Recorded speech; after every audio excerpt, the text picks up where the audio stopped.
कि क्यों मैं ये कह रहा हूँ कि क्लाउड कोड और कर्सर जो है ना इज़ द परफेक्ट सेटअप। तो रीज़न ये है कि मैं पहले काफ़ी कुछ यूज़ करता रहा। तो जनाब ये वीडियो जो है ये है क्लाउड कोड के बारे में।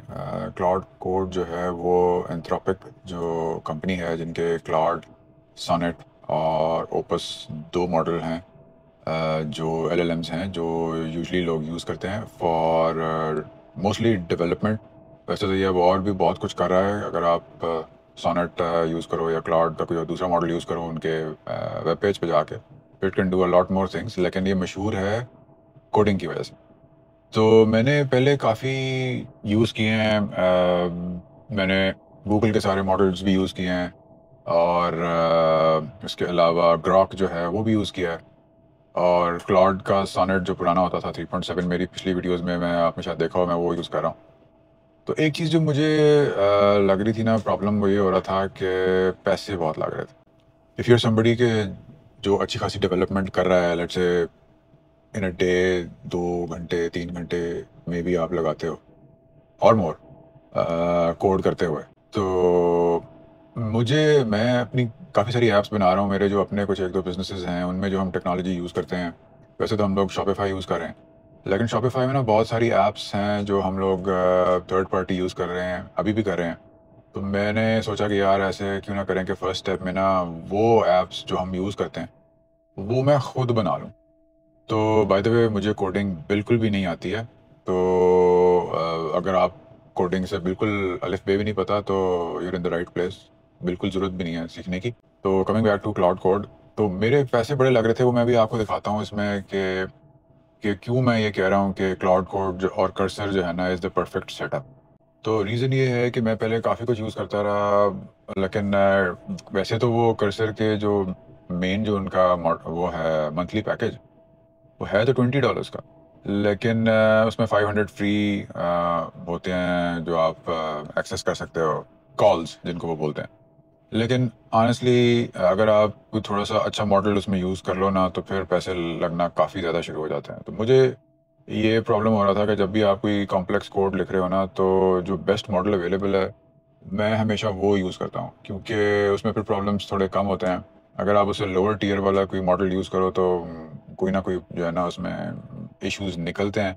फिर इवेंचुअली करना ये पड़ता है कि आपको फिर हायर मॉडल पे जाके जो है उससे कंसल्ट करना पड़ता है कि यार इधर मैं फंस गया हूँ तो अब मैं क्या करूँ। तो इंस्टेड ऑफ डूइंग दैट मैं स्टार्ट में ही जो है ना अच्छा मॉडल ले लेता था। तो लेकिन पैसे मुझे काफ़ी लग रहे थे, तो लेट मी शो यू। अब ये आप देखो यहाँ पे, ये मेरे कर्सर के जो इनवॉइस हिस्ट्री है, ठीक है। जुलाई में जस्ट जस्ट सी कि ये जो यहाँ से अगर ये शुरू हो रहा है ना जुलाई, और यहाँ तक है जुलाई 4 से। अब ये टोकन्स जो यूज़ हो रहे हैं $72 ये पड़ गए, ठीक है। $20 जो हैं ये इसके वो जो मंथली जो उसकी फ़ी है कर्सर की, ये वो है $20।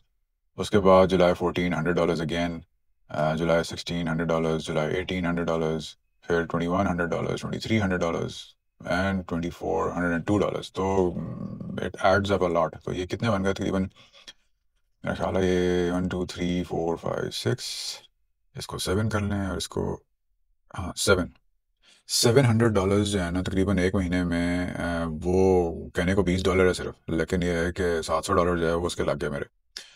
तो ये फिर मुझे हुआ कि यार इसका कोई और हल निकालना चाहिए। और मोस्टली इसमें प्रॉब्लम ये हो रहा था कि मैं क्लाउड का जो सोनेट और जो ओपस मॉडल है ना मैं वही यूज़ कर रहा था, और उसकी मैं प्राइसिंग अभी आपको दिखाता हूँ। अगर आप ये देखो ना, ये ओपस जो है ना इनका क्लाउड वालों का, ये बड़ा ज़बरदस्त है यार। अभी तक जितने भी मॉडल्स आए ना ये सारे ही एक दूसरे के पीछे चल रहे हैं।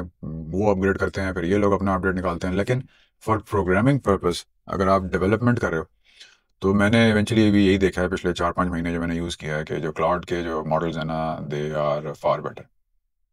अच्छा, इनका जो 4.1 ओपस मॉडल जो इनका है ना, ये इनका हाईएस्ट टीयर मॉडल है फॉर कोडिंग। अब आप इसकी डिफरेंस देखो ज़रा प्राइस का। जो सोनेट है सोनेट 4 जो है, इसके प्रॉम्प्ट्स लेस देन 200 के टोकन्स हैं, इनपुट आउटपुट। इसकी प्राइसिंग आप ये देखो, $3, ठीक है, और $6। और आउटपुट की वो ज़्यादा है थोड़ी, 15 और 22 पर आई थिंक मिलियन टोकन्स होते हैं ऐसे आई गेस। तो ओपस की देखो, दिस इज 3, ये भी इनका बड़ा अच्छा मॉडल है, बट ओपस की प्राइस देखो 15 और आउटपुट $75 पर मिलियन टोकन्स, आई थिंक, अगर वो मिलियन ही है तो यार ये इधर जो मुझे मसला हो रहा था ना, वो यही हो रहा था कि मैं इनके यूज़ कर रहा था तो मुझे हर दूसरे दिन $100 $100 $100 वो पड़ी जा रहे हैं। तो देन आई लुक्ड एट क्या कहते हैं, क्लाउड कोड। जब क्लाउड कोड जब मैंने इनिशियली थोड़ा सा देखा ना, तो मुझे पहले लगा कि यार पता नहीं बड़ी कॉम्प्लिकेटेड चीज़ है, बिल्कुल ही जो है ये उन लोगों के लिए है जो कोडिंग करते हैं, और हमें शायद इसकी, क्योंकि ये कमांड लाइन लिखा हुआ था कि जी ये कमांड लाइन इसका इंटरफेस होता है, और जैसे जो है ना आपको उस तरह की प्रॉम्प्टिंग शायद आप नहीं कर सकते, but which is not true. है तो कमांड लाइन ही, लेकिन it's almost the same way you use cursor में जैसे आप करते हो वैसे ही करते हो इसको। और ये यूज़ किधर होता है, इसको आप इनकी अपनी वेबसाइट पे भी यूज़ कर सकते हो, आप लॉगिन करोगे तो आप क्लाउड कोड वहाँ पे यूज़ कर सकते हो। अगर वो नहीं करना तो ये डिफरेंट आईडीज़ हैं, जैसे वीएस कोड है उसमें भी ये लग जाता है, और मुझे क्योंकि कोडिंग नहीं आती ना, मैं यूज़ करता हूँ ज़्यादा, तो मुझे ज़्यादा आईडीज़ का पता नहीं है। मैं सिर्फ कर्सर में ही काम कर रहा हूँ, या मैंने विंडसर्फ किया था। अच्छा, कर्सर और इसका कॉम्बिनेशन बहुत ज़बरदस्त है। अब भी कर्सर में इंस्टॉल कैसे होता है, जब आप क्लाउड कोड पे इधर आते हो ना, anthropic/cloud code, और ये सिर्फ कमांड है जो आपने यहाँ से कॉपी करनी होती है, और कर्सर में जाकर टर्मिनल में आपने पेस्ट करके इसको रन करना है। उससे पहले मैं आपको ये दिखा दूं कि इसकी जो प्राइसिंग है वो किस किस्म की है। अगर आप के पास एंथ्रोपिक का ये 3 इनके पेमेंट प्लान्स हैं। प्रो वाला जो है ना, इसमें तकरीबन आपको क्लाउड कोड मिल जाता है, लेकिन ये है कि बड़ा लिमिटेड सा होता है, और इसमें आपको ज़्यादा जो है ना, हो सकता है बड़ी जल्दी आप कुछ करने लगे तो बड़ी जल्दी वो रेट लिमिट्स लगना शुरू हो जाती हैं, और उसमें फिर आपको ज़्यादा काम कर नहीं सकते। उसके बाद मैक्स है। मैक्स के $100 पर मंथ हैं। इसकी जो लिखा हुआ है ना, everything in Pro plus choose 5x to 20x more usages per session than Pro. अच्छा, अब मैंने ये लिया हुआ है, लेकिन इसमें मुझे जो मैक्स प्लान में, मैं अभी आपको दिखाता हूँ। अच्छा, मैक्स में भी जो है ना ये स्टार्ट होता है, मैक्स के अंदर फिर आगे इन्होंने 2 टियर्स रखे हुए हैं। एक अभी ये तो था ना $100 कैनेडियन डॉलर्स में, फिर ये 140 बन जाएंगे। तो एक ये है, लेकिन इसके अंदर अब आप ये देखो, एक ये भी है, ठीक है।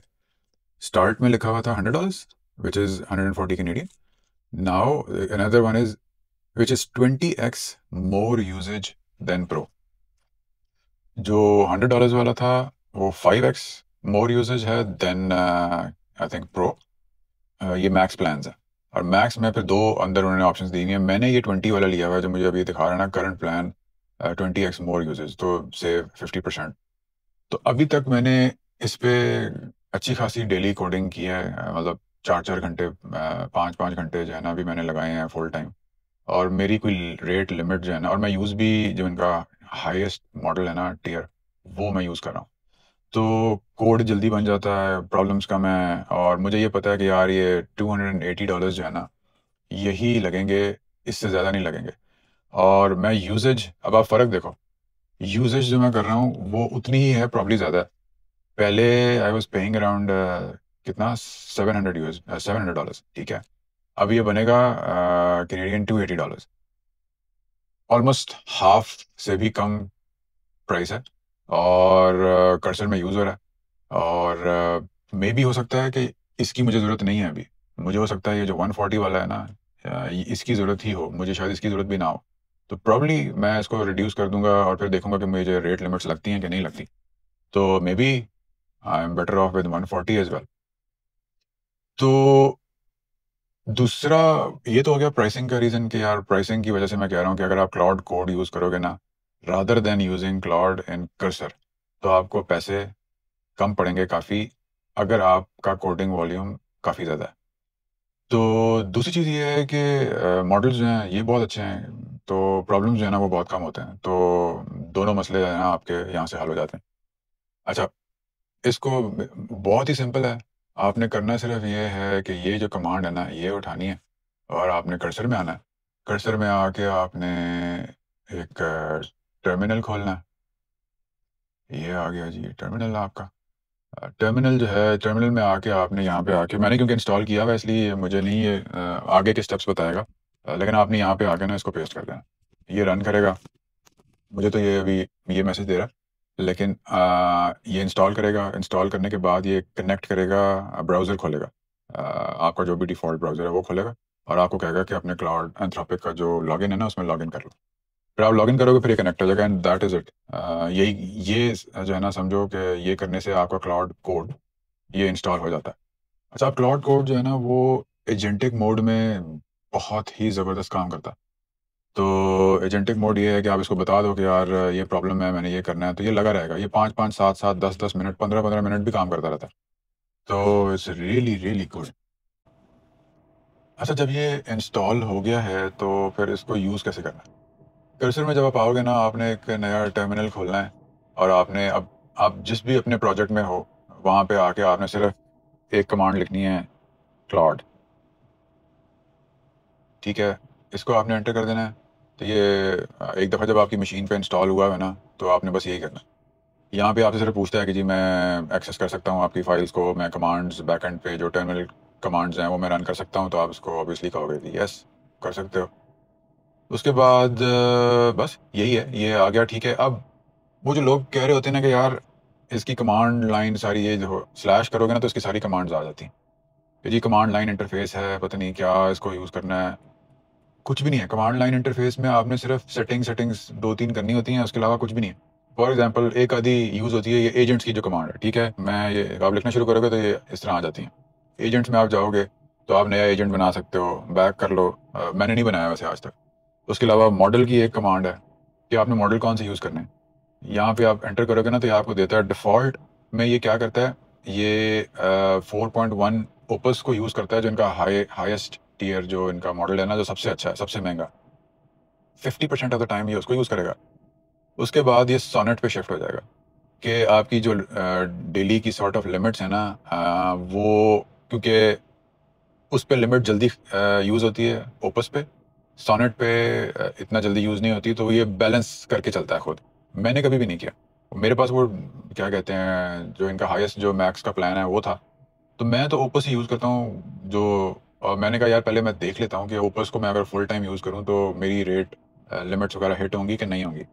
अभी तक तो नहीं है। तो आई कीप यूजिंग ये ओपस 4.1। ठीक है, ये कमांड है जो आपने यूज़ करनी है। बाकी जब आप अपना प्रोजेक्ट लॉन्च करते हो तो एक इनिशियलाइजेशन की एक कमांड है, वो यूज़ होती है। वो जब मैं प्रोजेक्ट्स आपको दिखाऊंगा ना, तो तब आपको ये वाली कमांड, इनिशियलाइजेशन वाली, एक ये यूज़ होती है एंड दैट इज़ इट। इसके अलावा कोई ख़ास कमांड यूज़ नहीं होती। एक यूज़ होती है क्लियर कमांड। ये इसलिए होती है कि अगर आपका वो जो कॉन्वर्सेशन बहुत लंबी होगी ना और आप वो पूरा कॉन्टेक्स्ट क्या कहते हैं मॉडल को देना नहीं चाह रहे हो, तो आप क्लियर करना हो ना आपने सब कुछ, तो आप ये क्लियर की एक कमांड है, आप ये यूज़ करते हो, सारा कुछ क्लियर हो जाता है। ये भी मैं रेयरली यूज़ करता हूँ, नहीं यूज़ करता, क्योंकि इनका ना क्लाउड कोड का एक बिल्ट इन फंक्शन है जो मुझे बड़ा ज़बरदस्त फीचर है, जो मुझे बड़ा पसंद है। वो ये करता है कि जो आपकी कॉन्वर्सेशन चलती रहती है ना, एक हद से जब वो कॉन्वर्सेशन लंबी हो जाती है तो ये उसको खुद ही कॉम्पैक्ट करता है। कॉम्पैक्ट करके उसके जो मेन पॉइंट्स हैं ना वो लिख देता है और वहाँ से फिर आगे चलना शुरू हो जाता है। तो होता ये है कि वो जो कॉन्टेक्स्ट है ना वो आप लूज़ नहीं करते। आप अगर फ़र्ज़ करो दिन में 4-5 घंटे आप लगे हुए हो, कोडिंग कर रहे हो, तो इसको पता होता है कि यार पहले क्या बात हुई थी, उससे पहले क्या बात हुई थी, तो उसको लेके चल रहा होता है। तो rarely use this clear command and this is it. अच्छा, अब ये जो इधर अगर आप कर्सर यूज़ करते रहे हो और कर्सर में आप यहाँ पे एजेंट का जो कुछ भी लिखते थे ना, समझो ये एग्ज़ैक्टली वही चीज़ है। अब आप जो यहाँ पे लिखते थे ना, वो आपने यहाँ पे लिखना है। अब आप यहाँ पे जो कुछ भी लिखोगे तो आप वो क्लाउड कोड को कमांड दे रहे हो कि जी ये जो सारा जो मेरा प्रोजेक्ट है, इस पे अब आपने काम करना है यहाँ पे। इसको आप बेशक बंद करना चाहो, इसको बंद कर दो, इसकी ज़रूरत नहीं है अभी। लेकिन कर्सर में होने का एक फ़ायदा ये है, कभी-कभार ऐसा होता है कि आप कोई डिबगिंग कर रहे हो, किसी जगह फँसे हुए हो और आप जो है ना बार-बार रेयरली हैपेंस लेकिन कभी-कभार होता है कि क्लाउड कोड फ़र्ज़ करें ये काम कर रहा है ओपस और इसको कोई इश्यू आ रहा है और वो एक ही साइकिल में ना फँसा हुआ है। बार-बार, बार-बार, बार-बार उसको जो है ना कोई नई चीज़ समझ नहीं आ रही, वो वहीं पे ही इन सर्कल्स घूमी जा रहा है। एक दफ़ा सिर्फ हुआ था मेरे साथ। तो फिर मैंने क्या किया कि यहाँ पे आके ना मैंने इधर क्या कहते हैं एजेंट जो है ये GPT-5 हाई वाला ये यूज़ किया। और यहाँ पे आके मैंने इसको कहा वही काम जो क्लाउड कर रहा है ना इस तरफ, इसको आके मैंने कहा कि यार ये करना है। तो अब मज़े की चीज़ ये है कि इस इंटरफ़ेस में आपके पास ये सारे लोग हैं, ठीक है? क्लाउड कोड है, वो भी इसी कोड पे काम कर रहा है। कर्सर बैठा हुआ है, वो भी इसी कोड में काम कर रहा है। आपका कोड साथ-साथ अपडेट हो रहा है और इन केस अगर आपको कभी यूज़ करना है, तो आप जो है ना यहाँ पे आके कर्सर से भी इनके जो बाकी सारे मॉडल्स हैं, उनको भी यूज़ कर सकते हो। But honestly 99% of the time जब से मैंने क्लाउड कोड यूज़ किया है ना, मुझे इसकी ज़रूरत नहीं पड़ी। इट इज़ सो गुड कि मेरा ख़्याल है फॉर कोडिंग कहीं भी और कुछ देखने की ज़रूरत नहीं है। चुप करके जो है ना बस ये क्लाउड कोड में काम करते रहो। या ओपस महँगा बहुत है ना, इनके मॉडल्स बहुत महँगे हैं। This is the only way कि आप थोड़ा-सा कॉस्ट इफेक्टिवली काम कर सकते हो उसमें, if you are serious about कुछ भी बनाना है अगर आपने। तो ये एक छोटा-सा जो है ओवरव्यू था कि क्लाउड कोड को मैं तो एक आधी आपको वैसे हल्की सी दिखा देता हूँ कि मैं एक ये प्रोडक्ट जो है ना इस पे मैं काम कर रहा था। ये इन्वेंटरी सिंक करने की एक मैं ऐप बना रहा हूँ। तो लेट्स से अगर मैं इसमें कहता हूँ कि can you check what have we done so far in this project. अब ये कमांड लाइन नहीं है, ठीक है ना? अब वो कह रहे हैं ना जी ये कमांड लाइन है, इसके अंदर स्लैश करके पता नहीं क्या कमांड्स देनी पड़ती हैं, कुछ भी नहीं देना पड़ता। सिर्फ जैसे आप कर्सर में करते हो वैसे ही करना होता है। कोई देयर इज़ नथिंग। मुझे भी लगता था कि यार क्लाउड कोड पता नहीं बड़ा ही कोई मुश्किल चीज़ होगी। It's actually the same but much better. अच्छा अब ये कर रहा है जी I check the recent git history and project structure to understand what has been done so far in this inventory sync Shopify project. तो ये पीछे कमांड लाइंस जो है ना ये खुद ही ये जो बैश जो है ना कमांड जो होती है ये बेसिकली एक तरह की टर्मिनल कमांड समझ लो जो रन हो रही होती है पीछे ये खुद कर रहा होता है। आपको करने की कोई भी ज़रूरत नहीं होती। तो ये लगा हुआ है पीछे आप खुद ही ढूंढ रहा है। अच्छा एक और चीज़ जो मुझे इसमें बड़ी ज़बरदस्त लगती है क्लाउड कोड में कि इट्स वेरी फास्ट। अगर गूगल के आप करोगे ना और बाकी मॉडल्स यूज़ करोगे तो आप जब बना रहे होगे ना चीज़ें देन यू विल सी कि it's way way faster than any other model. अच्छा जी ये वापस आ भी गया। बेस्ड ऑन द एनालिसिस उसने पूरा कोड चेक कर लिया। Inventory sync Shopify project here is what has been done so far. Project overview. This is an Inventory Sync Pro Shopify app built with Remix framework, blah blah blah. Key features क्या हैं? Core Inventory Sync functionality, dashboard analytics, billing system, advanced features, testing, debugging. अब ये app जो है ना मैं ये videos बनाने से पहले मैंने शुरू की हुई थी इसलिए मैं इसमें अभी आपको दिखा नहीं रहा। बट आगे मैं काफ़ी प्लान्स हैं ऐप्स वैप्स बनाने के, मोबाइल ऐप्स बनाने के। तो वो फिर आप फॉलो अलॉन्ग करना तो you will get a lot of info and insights के कैसे इस सारी चीज़ को यूज़ करना है। तो ये था जी छोटा सा ओवरव्यू कि why cloud code is better और कर्सर के साथ इसको कैसे यूज़ कर सकते हैं। तो until next time I will see you in the next video.